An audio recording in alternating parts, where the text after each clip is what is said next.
Good morning dear students. Last lecture में हमने circular motion के एप्लीकेशंस देखे थे। Motion of the vehicle along the curved horizontal road यानी इन डेथ वेल। उसमें से अब थोड़ा बहुत अपने को हॉरिजॉन्टल कर्व रोड का जो मैक्सिमम परमिशिबल स्पीड है उसके फार्मूले से कुछ डिस्कस करना है। फार्मूला है v equal to under root of mu R G, जिसमें हमें दिख रहा है कि स्पीड म्यू के ऊपर डिपेंड करता है। ये जो भी म्यू है कोएफिशिएंट ऑफ फ्रिक्शन, जितना रोड सरफेस रफ रहेगा उसकी उतनी वैल्यू ज़्यादा रहेगी, मैक्सिमम परमिशिबल स्पीड टर्निंग पे बढ़ाया जा सकता है। हमें जनरली लॉन्ग डिस्टेंस जब ट्रैवल करना होता है, फॉर एग्जांपल मुंबई से कलकत्ता जाना है, तो उस हाईवे पे कितने सारे टर्निंग्स आएंगे। हर एक टर्निंग पे हॉरिजॉन्टल ट्रैक रहेगा, कर्व रोड रहेगा, तो उसका कोएफिशिएंट ऑफ फ्रिक्शन स्पीड बढ़ाने के लिए बढ़ाना पड़ेगा। तो होगा क्या कि मुंबई से निकला हुआ एक आधा नया जो व्हीकल है कलकत्ता जाते तक की उसकी कंडीशन क्या होगी, जरा सोच कर देखो। इसे कहा जाता है wear and tear of the vehicle या wear and tear of the tyres. तो ये ड्रॉबैक नजर आता है फोर्स ड्यू टू फ्रिक्शन का। दूसरा, जो म्यू की वैल्यू है ये कांस्टेंट नहीं रह सकते। कैसे? तो रफनेस बढ़ा तो ये बढ़ेगा, स्मूथनेस में इसकी वैल्यू कम होती है, ये कंडीशन है। समझो अगर ड्राई कंडीशन है तो इसकी वैल्यू ज़्यादा होती है, लेकिन किसी रोड सरफेस पे ऑयल गिरा है या रेनी सीजन में वेट कंडीशंस है तो इसकी वैल्यू कम होती है। मतलब ये बार बार वैल्यू बदल सकती है। बोर्ड लिखा है समझो 15 किलोमीटर पर आवर और गलती से कोई समझ कर चलो कि म्यू की वैल्यू कम हो चुकी है, 15 से वो कम हो गया, वो 15 से जा रहा है, तो वहाँ ओवर टर्निंग स्पीडिंग के चांसेस बढ़ सकते हैं। तो ये है उसके ड्रॉबैक्स। तो इन ड्रॉबैक्स को अगर अवॉइड करना है तो फिर क्या किया जाए? तो बिना फोर्स ड्यू टू फ्रिक्शन भी मोशन पॉसिबल हो सकता है क्या? तो हाँ, एक तरीका है, उसे कहा जाता है बैंकिंग ऑफ द रोड। और यही नेसेसिटी है एक्चुअली बैंकिंग की, कि जो डिसएडवांटेजेस है फोर्स ड्यू टू फ्रिक्शन के उनको अपन अवॉइड कर सके। कुछ हद तक तो अवॉइड किया जा सकता है। तो ये बैंकिंग क्या होता है? तो हमने देखे जब हॉरिजॉन्टल सरफेस होता है तो आपको इस प्रकार से दिखेगा, जैसे मैंने खुद बताया था लास्ट वीडियो में कि अगर रोड सरफेस है, ये रोड सरफेस है, तो ये साइड आपको दिख रहा है, ये हॉरिजॉन्टल रोड सरफेस है, यानी यहाँ से व्हीकल यानी टर्निंग पे सर्कुलर मोशन परफॉर्म करता है। समझो अगर यही रोड सरफेस यहाँ मूव वगैरह डाल के, समझो ऐसा किया गया, मतलब ये हॉरिजॉन्टल था, मूव वगैरह डाल के इसको अगर ऐसा इंक्लाइन किया गया, मतलब जो हॉरिजॉन्टल रोड है उसको थोड़ा टिल्ट किया जा रहा है, रेज किया जा रहा है, यानी ये जो साइड है या इट और दूसरे साइड को थोड़ा मूव वगैरह डाल के इस प्रकार का ऐसा थोड़ा स्लोप किया जा रहा है उसको टर्निंग पे। तो इस प्रकार की जो अरेंजमेंट होती है जहां आउटर ट्रैक को इनर ट्रैक के कंपैरिजन में, इनर साइड के कंपैरिजन में थोड़ा रेज किया जाता है, ऐसे अरेंजमेंट को बैंकिंग ऑफ द रोड कहा जाता है। जैसे समझ के चलो कि पहले ये हॉरिजॉन्टल था, अब इसको रेज किया गया है हॉरिजॉन्टल से, तो ऐसा नजर आएगा, वो ये ऐसा था ऐसा नजर आएगा। तो ये जो एंगल बनेगा उसको एंगल ऑफ बैंकिंग कहा जाता है। It is denoted by theta, it is denoted by theta. इसका पर्पस क्या है एक्चुअली बैंकिंग का? तो जब हम हॉरिजॉन्टल ट्रैक में थे तो नॉर्मल रिएक्शन वर्टिकली अपवर्ड था, और जो वेट है वो एग्जैक्टली नॉर्मल रिएक्शन के लाइन में वर्टिकली डाउनवर्ड था। यहाँ दोनों का कोई भी रिजल्टेंट क्रिएट नहीं हो रहा था, वहाँ फोर्स ड्यू टू फ्रिक्शन की ही जरूरत पड़ रही थी सर्कुलर मोशन के लिए। लेकिन जैसे बैंकिंग किया जाता है, समझिए डॉट यानी जो भी व्हीकल है वो है, उसका वेट वर्टिकली डाउनवर्ड रहेगा, लेकिन नॉर्मल रिएक्शन सरफेस को परपेंडिकुलर अब ऐसा हो जाएगा, जो अब ऐसा था वो टिल्ट हो गया ऐसा, यानी एग्जैक्ट वर्टिकल के साथ वो जितने एंगल से इसको रेज करेंगे उतना एंगल बनाते हुए वो टिल्ट हो गया। उसके कारण दोनों के बीच में एक एंगल क्रिएट हो गया एन और एम के बीच में, तो दोनों का एक रिजल्टेंट क्रिएट हो जाता है इस सिचुएशन में बैंकिंग वाले। और ये जो रिजल्टेंट है वो along the radius towards the centre appear होता है उस ट्रैक के, और इसलिए नेसेसरी सेंट्रीपिटल फोर्स का काम करता है। मतलब पर्पस क्या है? तो यहाँ बैंकिंग के कारण जो नॉर्मल रिएक्शन है रोड सरफेस का और वेट ऑफ द व्हीकल है, इनका रिजल्टेंट क्रिएट हो जाता है, रिजल्टेंट जनरेट होता है, जो हॉरिजॉन्टल में नहीं हो रहा था वो बैंकिंग में जनरेट होता है। और वो जो रिजल्टेंट है दोनों का वो नेसेसरी सेंट्रीपिटल फोर्स प्रोवाइड करता है व्हीकल के सर्कुलर मोशन के लिए।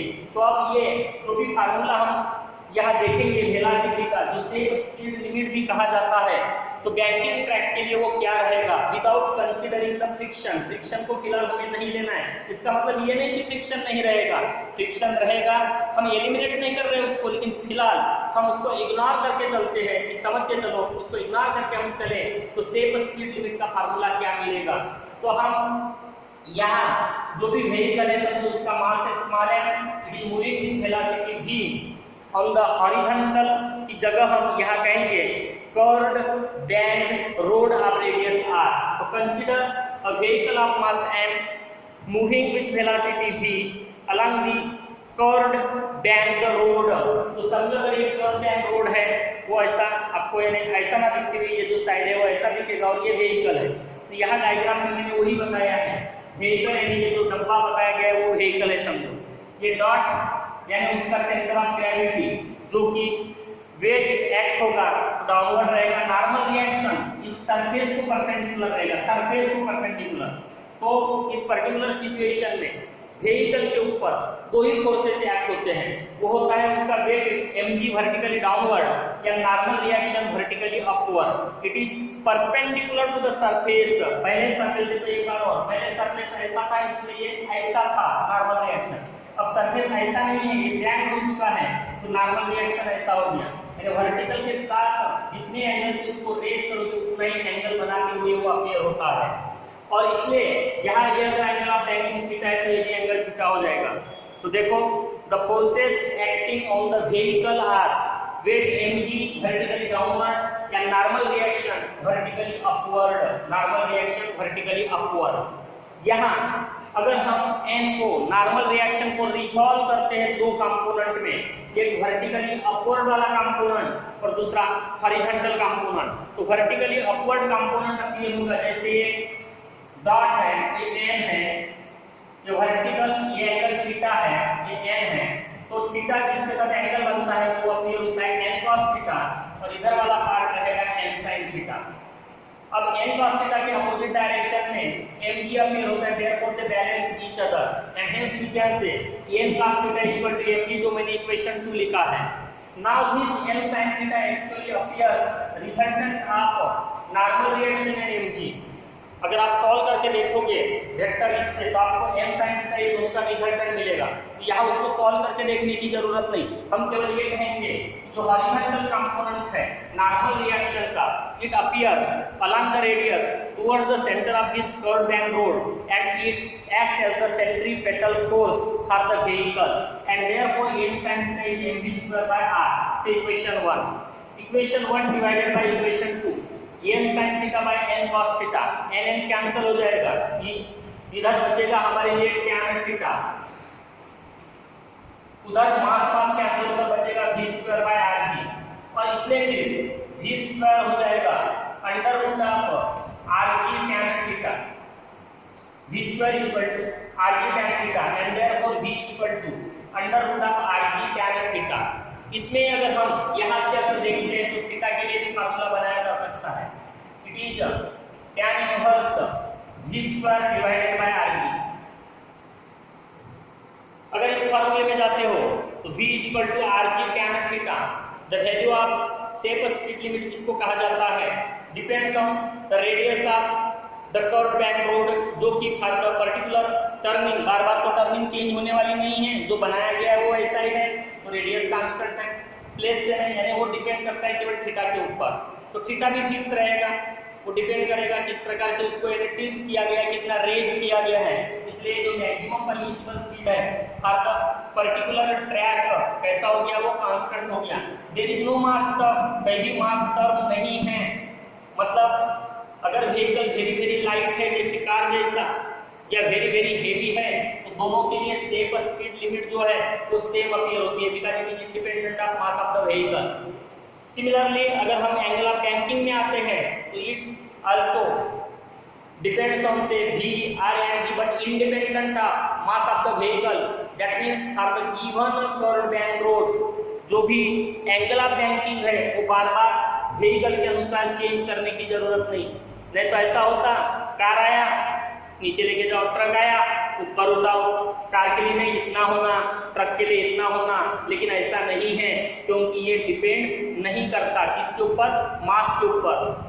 Both that is the speed, जो परमिसिबल स्पीड है मतलब सेफ स्पीड लिमिट है कर्व बैंक रोड के लिए, वो भी मास के ऊपर डिपेंड नहीं करती, और जो एंगल ऑफ बैंकिंग है वो भी मास के ऊपर डिपेंड नहीं करता।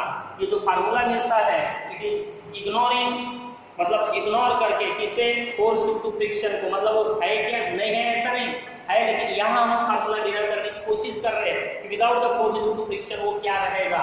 हमारा नेक्स्ट जो वीडियो रहेगा उसमें हम उसको कंसीडर करके चलेंगे कि फोर्स ड्यू टू फ्रिक्शन भी कुछ हद तक इस परमिसिबल यानी जो भी मैक्सिमम सेफ लिमिट जो भी स्पीड है उसके लिए किस प्रकार से हेल्प करता है बोलो, या उसको अल्टर करता है। जब उसको कंसीडर करेंगे वो हमारा नेक्स्ट पार्ट रहेगा।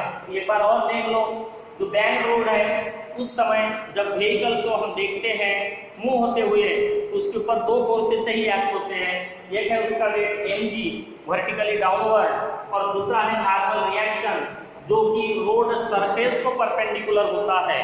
दोनों यहाँ इंक्लाइंड होने से उनका रिजल्टेंट क्रिएट होता है, वो resultant necessary centripetal force provide करता है। तो resolving normal reaction in two components, हमें एक मिलेगा n cos थीटा और हॉरिजॉन्टल कंपोनेंट मिलेगा n sin theta. n cos theta और mg एक ही लाइन में है, वर्टिकल डायरेक्शन है, वर्टिकली अपवर्ड है, वर्टिकली डाउनवर्ड है। therefore we can say they balances each other, therefore n cos theta is mg। और ये जो रिजल्टेंट है n और mg का, n sin theta horizontal component of normal reaction, it appears along the radius towards the center of circular track and it acts as the necessary centripetal force, therefore n sin theta is mg square by r। Just mathematically चलना है, equation 1/2 करना है तो tan theta मिलेगा, उस पर से velocity का फार्मूला मिलेगा v √r tan theta. Similarly theta का फार्मूला मिलेगा, theta tan inverse v square by rg। In both the expressions ध्यान में रखना है, मास टर्म ना होने के कारण दोनों केसेस में हम ये कहेंगे सेफ स्पीड लिमिट भी मास ऑफ द व्हीकल पे डिपेंड नहीं करता, at the same time angle of banking भी जो है वो मास ऑफ द व्हीकल के ऊपर डिपेंड नहीं करता। मतलब हेवी या लाइट व्हीकल हो, सेफ स्पीड लिमिट से और आप एंगल ऑफ बैंकिंग दोनों के लिए कैसा होता है, सेम होता है।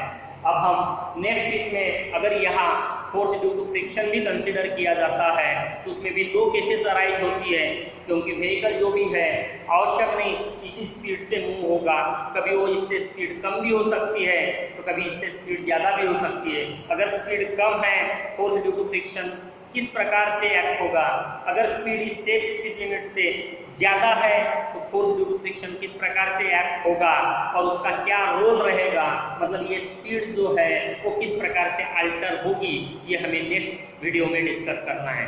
तब तक के लिए bye, see you in the next video.